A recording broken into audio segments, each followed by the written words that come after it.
back. This is episode 134, and this is a special one because we've actually done some rebranding. You may have realized on our podcast, we are now calling this the Getting to Know Denver podcast.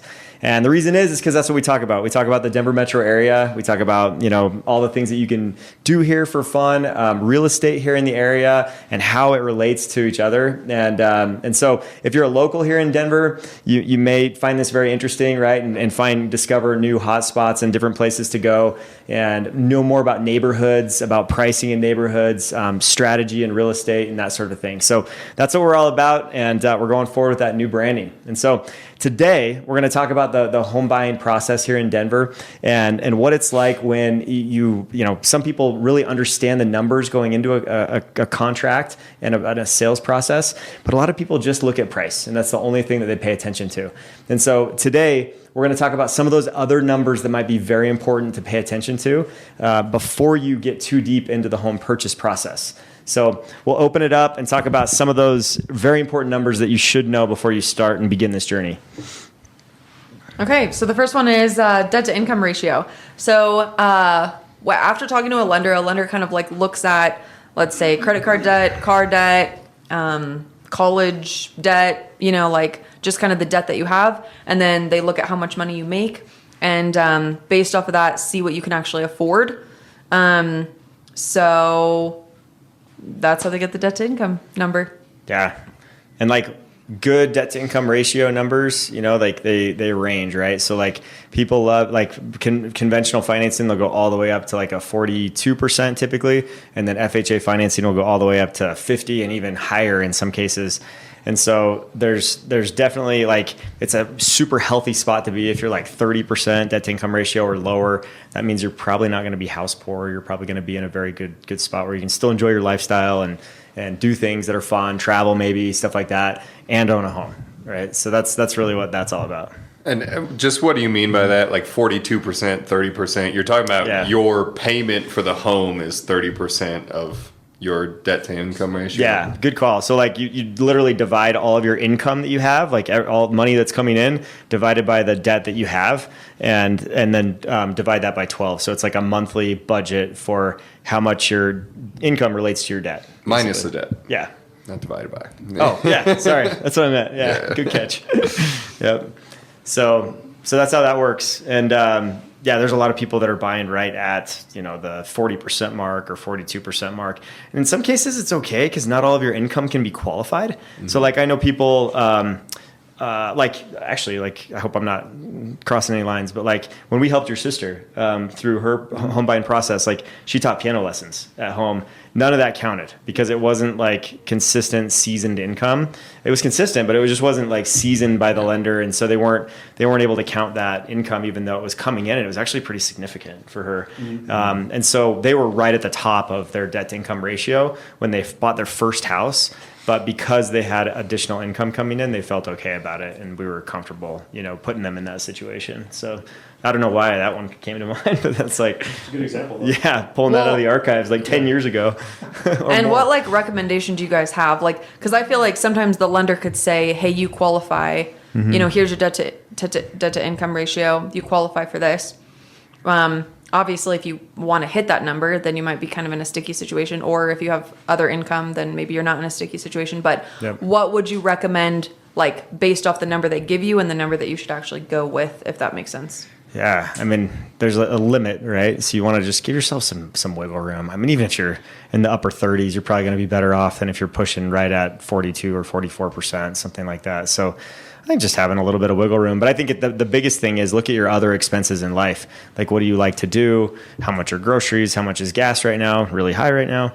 Those things you have to factor in, what is your life costing you? And then make sure that the math adds up and that you're not putting yourself in a situation where you're going over budget every month. Mm-hmm. Mm-hmm. And that's, sorry, go ahead. I was just saying, just make sure you plan ahead as well. Because if you don't have kids and you plan to have kids, that gets really expensive and it's going to take up your expenses as well.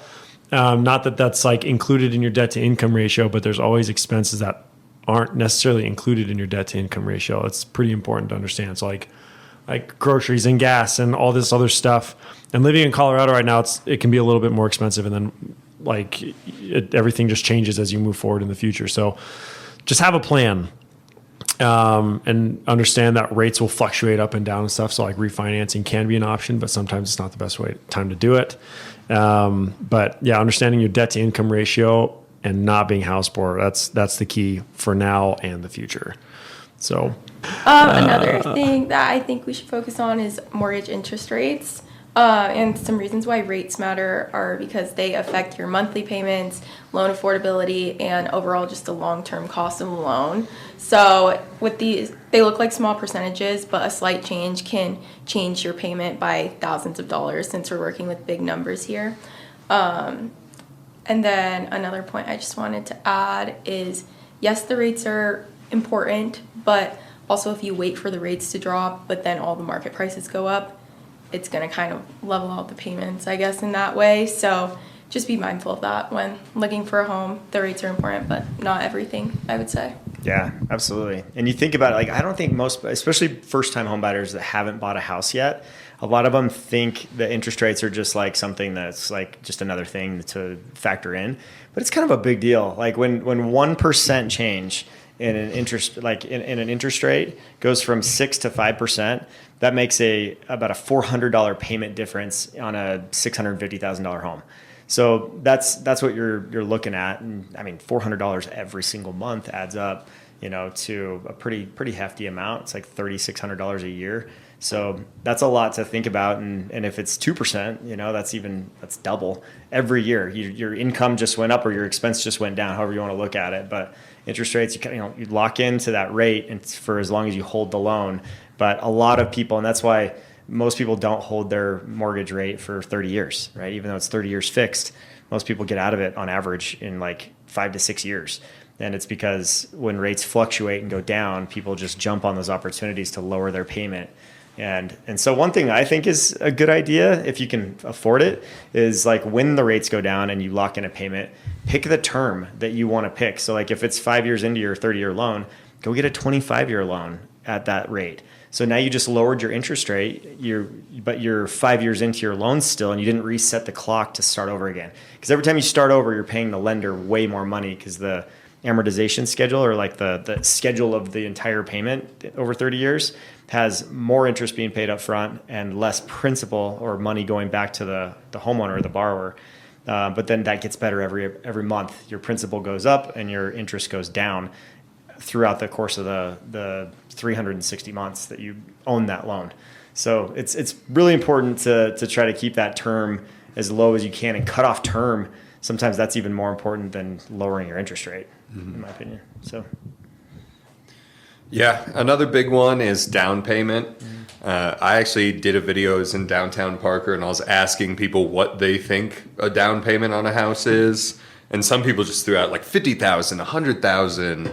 Most people who said a percent said 20%. I think the lowest that I heard was 10%. So I think it's a very common misconception that people think you have to have a larger down payment than you may actually need to have. Yeah. So typically a down payment, if it's going to be your principal residence, is going to be 3.5 to 5% down. 20% down is if you're buying like an investment property or an additional property. So the key thing there is obviously you want to have an emergency fund. You don't want to drain your account with your closing costs and with the down payment. And then another thing I'll mention is a lot of the times we'll have clients who want to put down a larger down payment if they have the extra cash, and they'll say like, oh, hey, I'll put 10% down, I'll put 15% down. Definitely check with your lender, because there's a lot of circumstances where it actually makes sense to put the minimum amount down and take that money and either do a rate buy down is usually the best option. You can even just take that money and put it into, stocks, investments, things like that. But the difference that the price you're paying monthly will be if you have a higher down payment is really not that much until you get to a certain threshold where you no longer have the private mortgage insurance. That'll save you a couple $100. But typically I'd say like do the minimum amount down. If you have extra cash, do a rate buy down. Yeah, definitely. No, that's a good call. And I just think it just depends on everybody's situation. That's different, right?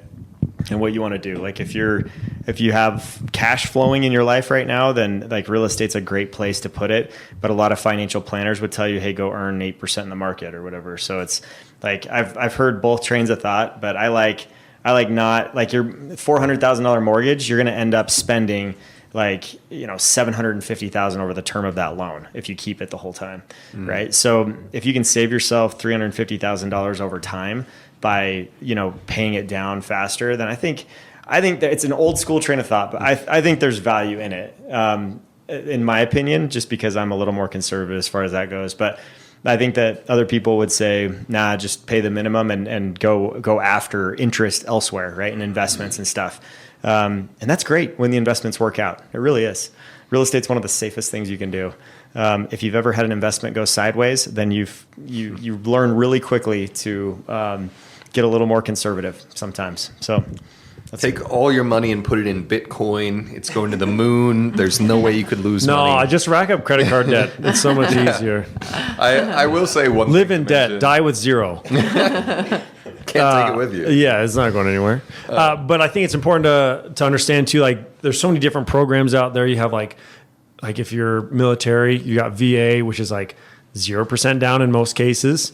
You can put in as much down on a VA loan as you want, but FHA is typically going to be like that 3.5%, sometimes 5%, sometimes will require a little bit more depending.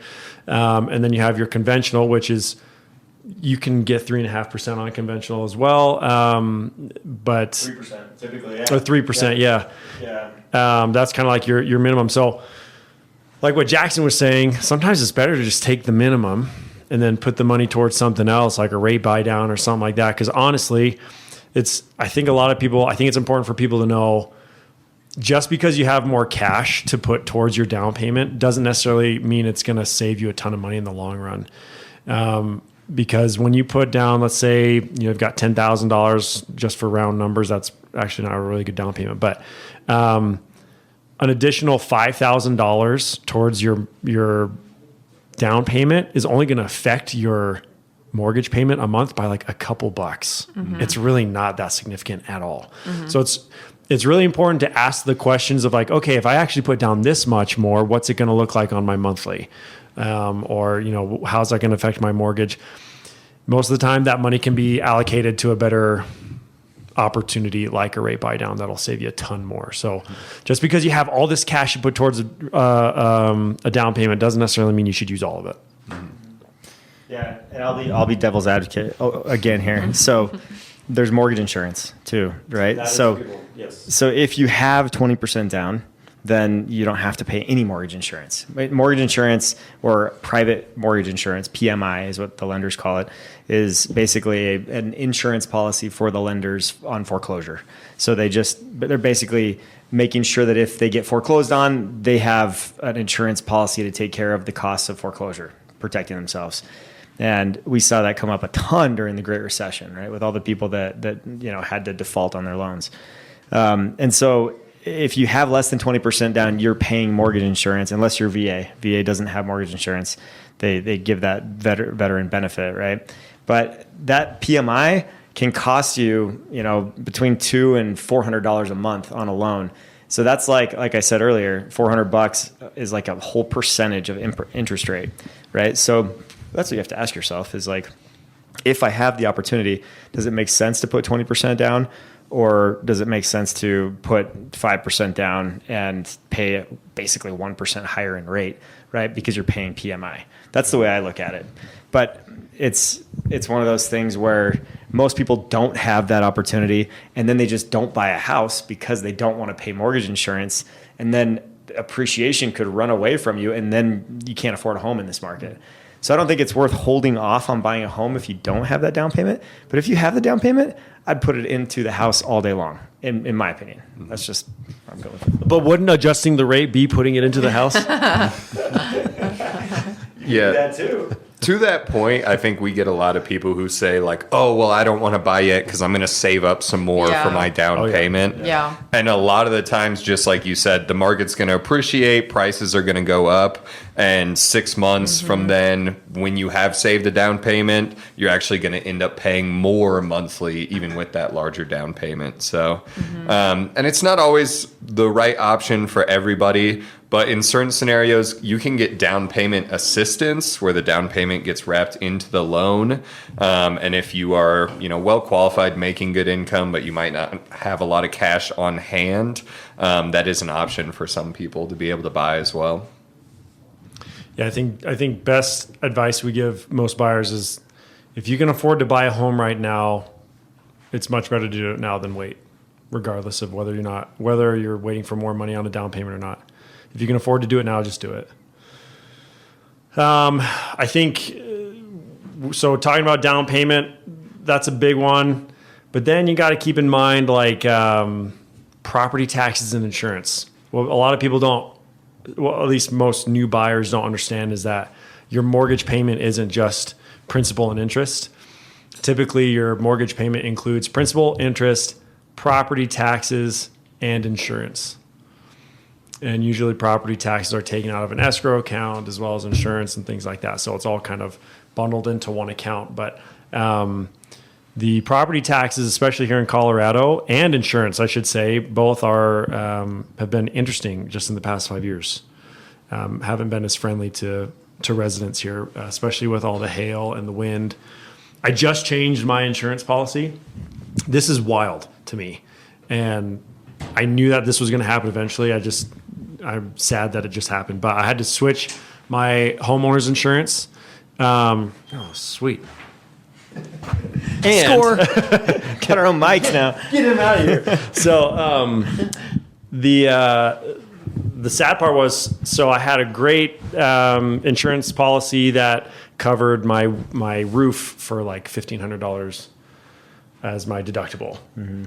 Had really great rate on it, but unfortunately it was up for renewal, and that deductible would cost me another $6,000 a year for that same insurance policy. And so I'm like, I'm not doing that because it just doesn't make sense financially for me.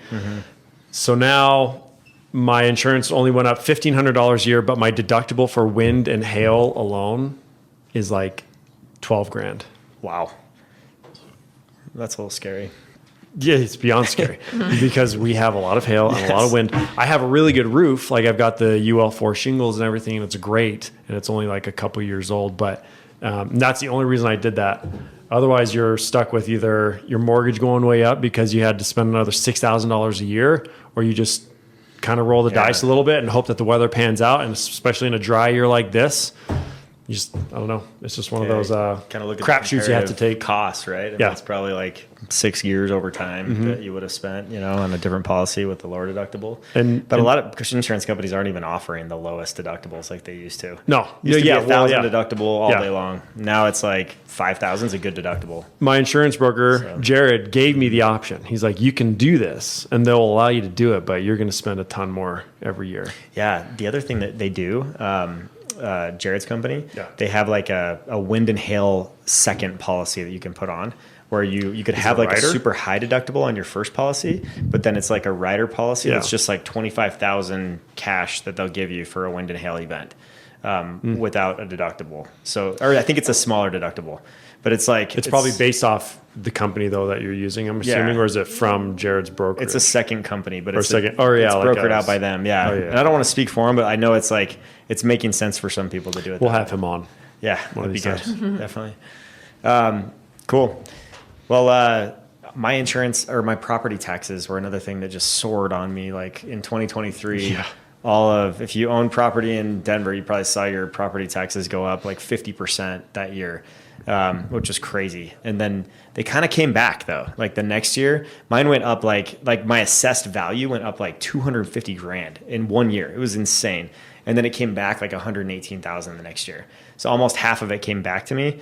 But my taxes went up, quite a bit, and that changed our monthly payment. We had to up our payment to keep the lender happy and keep our escrow account stacked. And so It's something everyone's dealing with right now with rising costs of insurance and property tax across the board in Denver, especially right now. And these hail and fire events, they just don't help, and we're having more Tornadoes in Highlands Ranch. Yeah, that too. Yeah, New ones. Crazy, man. Yeah, like the never happened. Yeah, type events are happening. Yeah, so crazy. So there's another number that buyers get really focused on, hyper focused on.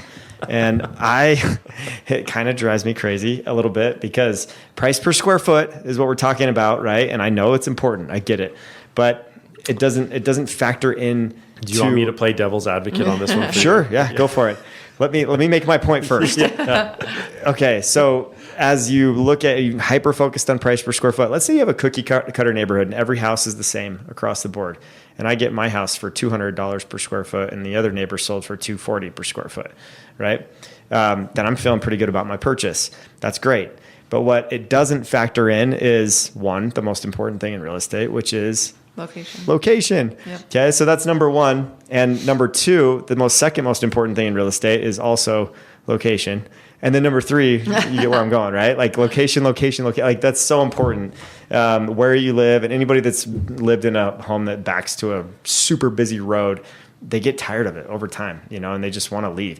And when they go to sell, any improvements that they've done, they don't get a lot of return on because their location is still poor. But price per square footage, does it factor that in? No, it doesn't. It completely ignores it, right? And so buyers who are only focused on that, you're going to get yourself a home with a really crappy location. That's what you're going to get. And so I've had that happen before, and I've tried to coach people and they just don't listen because all they care about is, I want to get something 200 or less price per square foot, and it's always the deal seekers. It's the Walmart shoppers that want to do that. And there's nothing wrong with that, but enjoy living on C470. That's all I have to say. All right, go ahead. No, I'm good. That was really good. However, I do have a question because when it comes so we've had some interesting appraisals happen lately. Do you think these appraisers are focusing more on price per square foot than they are location? Yes. Appraisers get fixated on this too sometimes. It's annoying. It's been a freaking nightmare this year alone with some of these appraisals that we've gotten. Already 5 on our team this calendar year. And we've had a couple of clients that just ate it. However many years. 2 years before that, we haven't had one. Yeah. Zero. Yeah. So. Which, for me, I'm like, okay, it's nice because it keeps affordability somewhat level, right? But at the same time, you're screwing over buyers or sellers, whatever way you want to put it, and making this transaction a lot harder over $5,000. Mm-hmm. Yeah, when it's that close, it's like, wow, Mr. Appraiser. Some are different, right? Some are much more. We had one that came in 35,000 low. If it's $5,000, it's like the market that well. You're pinpointing that one within $5,000. You're better than the market in that regard. I'm just saying, appraisers, some appraisers, these guys need to be careful because AI is out there. I'm not advocating for it, but that is one thing that could potentially be completely taken over by AI, just because you can create models that'll give you a pretty accurate appraisal. But I think if there's anything that could be replaced by technology very quickly, that's it in the real estate space. And I've got lots of friends who are appraisers, and they're awesome people. They do good work with what they do. And most 9 out of 10 are really good, and they really see the big picture.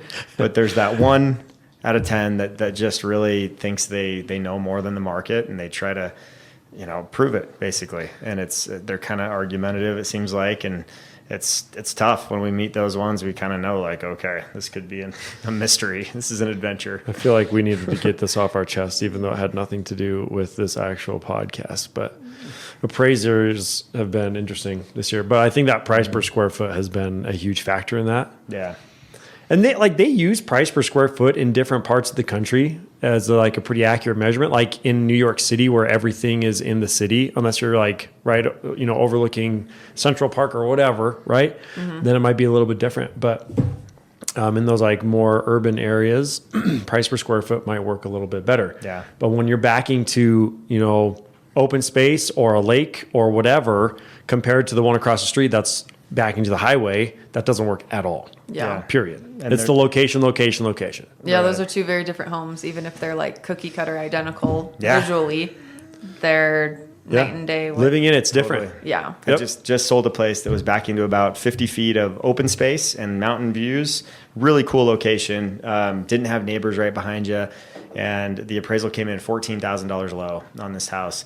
And I looked through the appraisal, and the appraiser didn't give an adjustment based on that location compared to any other all the other comps, which were just backing to neighbors. So there was no adjustment for location.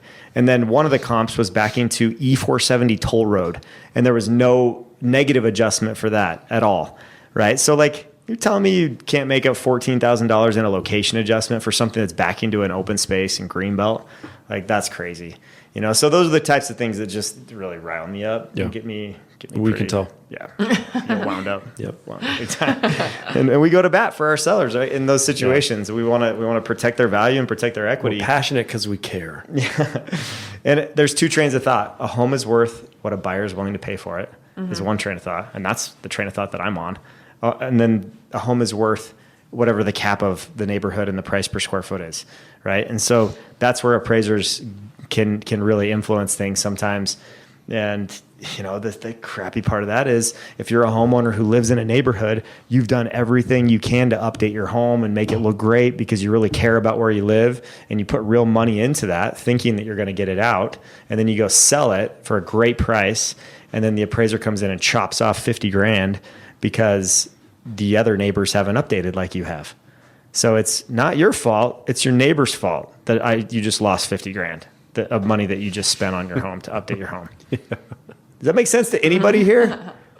I just don't understand why that's the case. If a buyer's willing to pay money for that home and they want to live there because it's awesome and the homeowners did a great job, like why can't a homeowner just get rewarded for updating their home really nicely? Yeah. If someone loves it, if they're digging what they did. So that doesn't happen in any other industry, you guys. I can't think of any, like you go through the grocery store, right? And there's like one just amazing peanut butter that you just love, you know, but like, there's no example that you could put that even like remotely compares to what we just talked about. It's kind of senseless in my opinion, but Why don't you take a few breaths? And do you want me to close this out, or are you going to be good? Yeah, go ahead. Why don't you check Go your ahead. pulse? I need to recover. You're getting a little old, so that you got to watch that blood pressure. Getting riled up here. So listen, there's a bunch of numbers out there that matter. These, I think, these 5 that we talked about are extremely important. So as a first-time home buyer, even second, third, fourth, fifth home buyer, it's good to be reminded or taught about these because they will help you. And understanding what these mean just give you that much more education to empower yourself to buy down the future. So if you have any questions or need help or assistance in real estate, we're your team. We're the ones there for you. We know Denver like the back of our hand. So we hope to catch you guys on the next one. We got you.